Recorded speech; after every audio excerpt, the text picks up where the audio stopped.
Have you ever heard of white torture? It's something far more sinister than you might expect.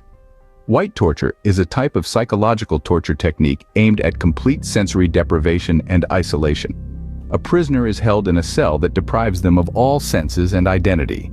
It is particularly used in Iran. However, there is also evidence of its use by Venezuela and United States intelligence services.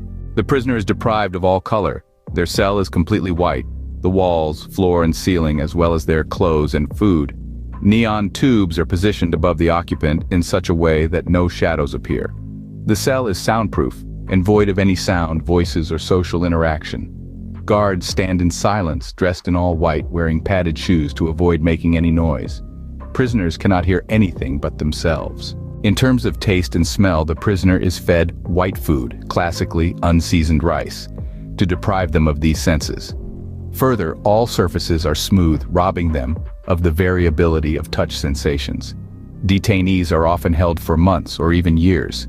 The effects of white torture are well documented in a number of testimonials. Typically, prisoners will become depersonalized by losing personal identity for extended periods of isolation. Other effects can include hallucinations or psychosis.